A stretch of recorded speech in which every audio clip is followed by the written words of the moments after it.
Hello, friends from the comic and manga world. My name is Hector, And my name is G. and we're here to talk to you about our picks for the FOC of March 17, 2025. G and I work for Penguin Random House, so the titles that we talk about in these videos are from the publishers that we represent into the direct market around the world. And also note that we're on social media. You can find us at PRH International Comics on Instagram, X, Twitter, Facebook, and of course on YouTube. And we'll leave descriptions, links in the description below. And without further ado, let's get started with with our picks. And I think it's you first, IT. Yes, my first pick is Misery of Love. This is by Ivan Agave, which I am very much mispronouncing. Apologies. French is really difficult for me. Um, so we have actually this is you could kind of say that this is a spiritual successor to his previous work, Yellow Negroes and the Other Imaginary Creatures, which was very highly lauded with rave reviews when that first came out. And so this one, he basically continues like interrogating uh, like the topic of race in a family in modern day France with this title. It the way that the you could kind of see it with the cover here, where he uses both with his drawing, but this ink wash style of illustration in this almost like dreamlike way where basically the characters' memories sort of kind of merge with present day reality. So it's a very interesting way to consume his story in this way. And the art is so very much beautifully illustrated. You can kind of see that with the cover here. So this is for people who are really interested in like the post-colonial literature. If you like, I know these are prose novelists, but like Chimamanda Ngozi Adichie, for instance, Jamaica Kincaid, it's the type of topic and stories that you would probably be interested in reading. Um, this focuses on a woman named Claire who spends time with her family for her grandfather's funeral. And the creator shifts between the narratives of the family, all haunted by the legacy of France and their colonial subjugation of Africa. And so, again, he uses this grayscale ink washes using comics as he puts it. And I quote what he says in this particular medium, it's like a sacred dimension that celebrates, but also questions, but also perpetuates life. And he says, I believe that life is not damnation, but grace. And you could tell just by if you ever listen to him talk, there are several videos on YouTube I highly recommend watching and just hearing him speak, that he's such an intelligent and interesting person to listen to. This is another very ambitious work, devastating masterpiece. It from one of France's best contemporary cartoonists. So this is definitely something that I highly recommend picking up. Again, this is from New York Review Comics. Yeah, Oh, very and cool. this is it Yes. translated obviously Yeah, from French. from So French. again, Yes. I I'm very much a fan of translated works because you get to just see and read about experiences that you might not be familiar with. So this is one of them. So again, highly recommend picking this up. Yes. And then we gonna get started with some cover picks. And my first one is The Witcher, the Bear, and the Butterfly #1. This is cover D by Tim Von Ruden. This comic, this four-issue miniseries, is sees Gerard going into a town where vampires are rumored to be killing the townsfolk. But at the same time, he encounters another Witcher from the School of Bear. So there's going to be some competition for the reward. I love this cover so much. It's, you know, this. sort of black and white, sort of a little bit of like a chalk drawing kind of look to it. The negative space of the background melting with Gerard's white hair, the butterflies flying around, but also having those tiny highlights of yellow from his armor, but it's also his eyes. Uh, this is such a classic portrait of what you think of when you think of your art. This is what you think of, this sort of menacing but also sort of beautiful image of this guy who is a monster fighting monsters, basically. This is written by Simon Spurrier and is illustrated by Stephen Green, and like I said, the cover design is by Timothy Von Ruden. Love this cover. Mm. Next. All right, my next pick is Arcana Royale. This is issue number 1. I chose the cover A, the art by AC Zamadio. Apologies. This is about Hudson Tremaine, who's this streetwise gambler who siphoned money from every possible high stakes game in Vegas. By doing that, she has made a name for herself and also made a bunch of enemies along the way in the gambling underworld. She's invited to play this most renowned, like underground, like the tournament of all tournaments she's invited to. And she realizes the stakes here are higher than she has ever imagined possible.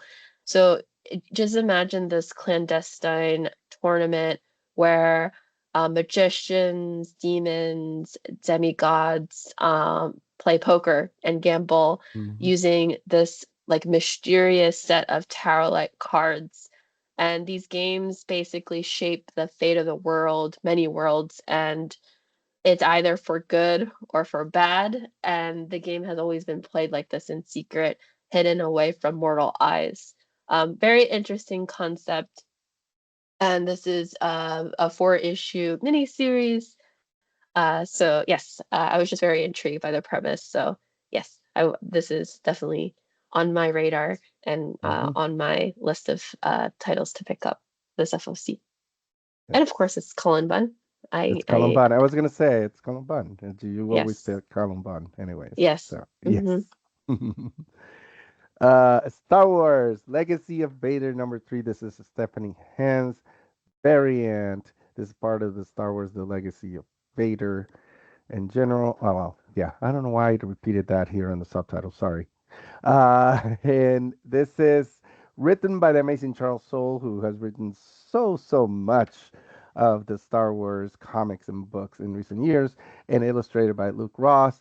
And this one, if you don't know this series, this miniseries is showing Kylo Ren sort of going back to his father and his grandfather. Well, his father, not his uncle, and his grandfather's roots in Tatooine, and facing off with some huts, and so that sort of to explain a little bit of what Stephanie has this with this cover, where you see a little bit of a clouds, but at the same time it could be sand, it could be dust, because Tatooine is a sand dune planet, and a little bit of a sun behind him. We know in Tatooine there's two of them. Oh no, there is a second one behind the name Vader.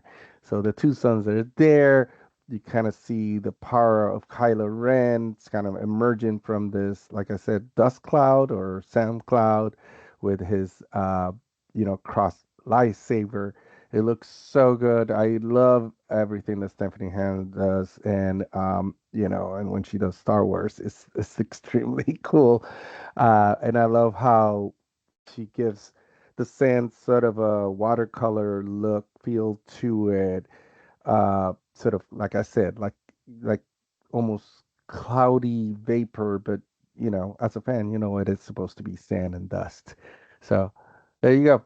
That's it. Hmm. All right, this is another tarot-like title that I picked here. Another arcana. You picked two arcanas this Arcana, time. yes. Minor Arcana, this is issue 6. There was a It's hard because there's a lot of cool covers here, but I chose Yeah. this one. This is a 1 in 25 incentive cover by Anedito. And this one, Jeff Lemire is coming back after a 2-month hiatus for this ongoing title. And I know everyone knows about this, but just very briefly, because this is the first on our FOC now that we are distributing for Boom. So I did want to talk a little bit about it.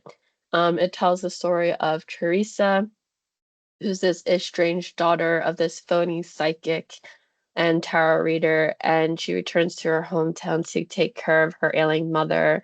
And she suspects that she actually has real psychic abilities, and she is drawn into the lives of these people around her that she once tried to escape. And what's really cool and interesting about this title is that the characters that she encounters represents archetypes from tarot cards.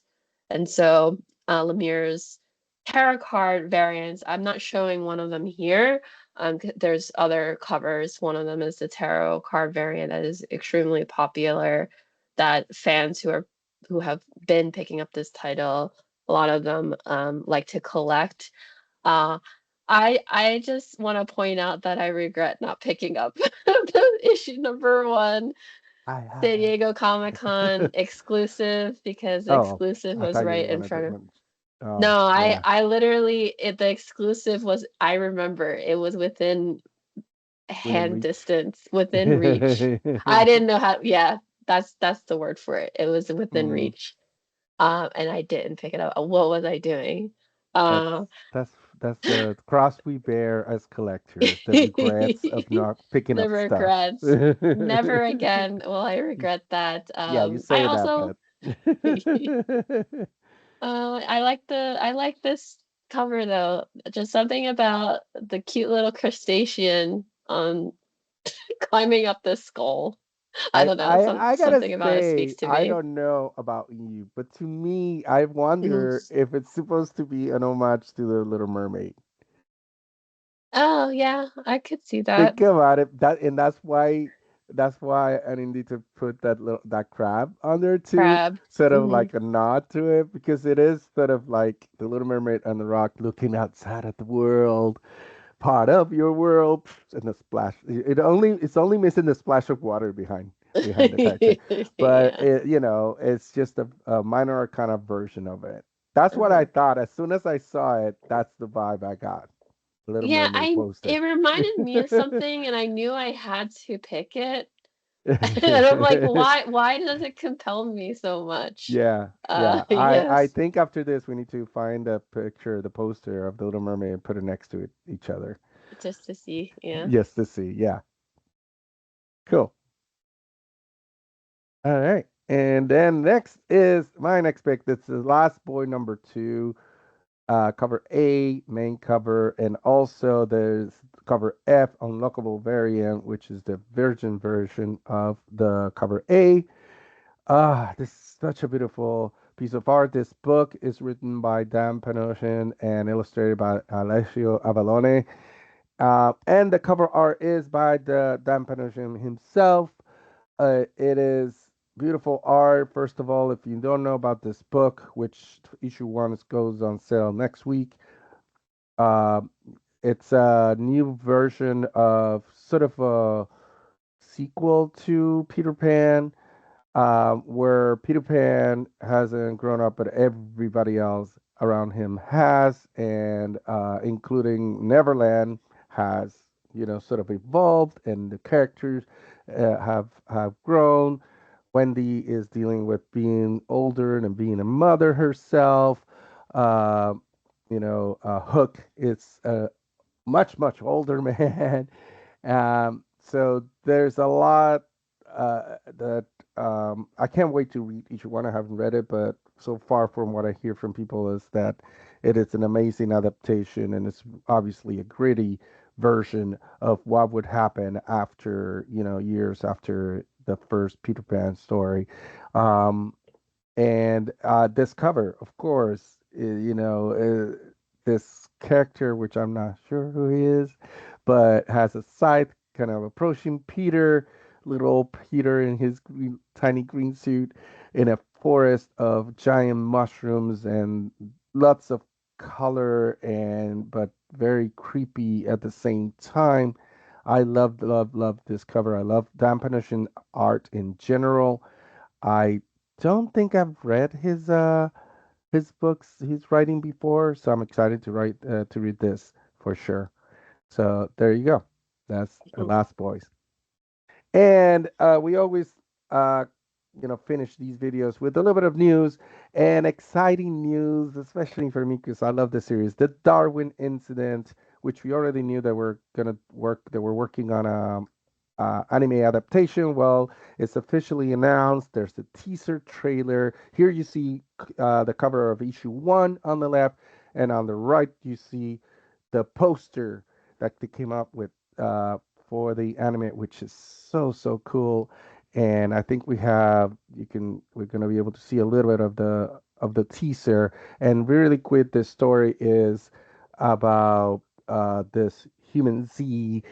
As you see the word there, it's sort of a crossover between a human and chimpanzee, and he is spends the first 15 years of his life in the lab, basically, but then now he's going to high school. But all of a sudden, he's discovering the new world. He's discovering what it is to live in the human world and trying to discover who he is because he doesn't know if he's chimpanzee or human. But at the same time, the person who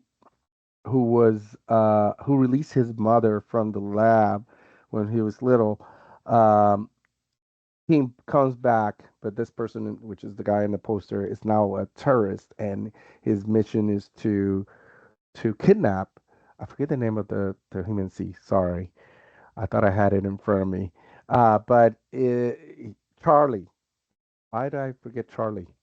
My grandfather's name was Carlos. But he is trying to kidnap Charlie, and so there's that danger at the same time, like I said, that he's trying to discover who he is. There's like the names on the production team for this are amazing. I think this is gonna be so big. The story itself is so, so good. I was able to, I gotta confess, I haven't finished it, but I have read, I think, like three or four volumes so far, and it's so, so good. And it's getting, the manga itself got a lot of rave reviews, and I believe won an award, if I'm correct. I'm really, really excited about this coming out, and some sometime at the beginning of 2026 is supposed to come out, so probably as part of the winter 2026. Did I say 2026? Yes, 2026 winter season. I don't know if you have anything else to add, G, to this. No, it's just like it's a good look into the social issues that are surrounding veganism, animal exploitation, eco-terrorism, but in a human v way. Yeah, So yeah, it's just a very interesting premise.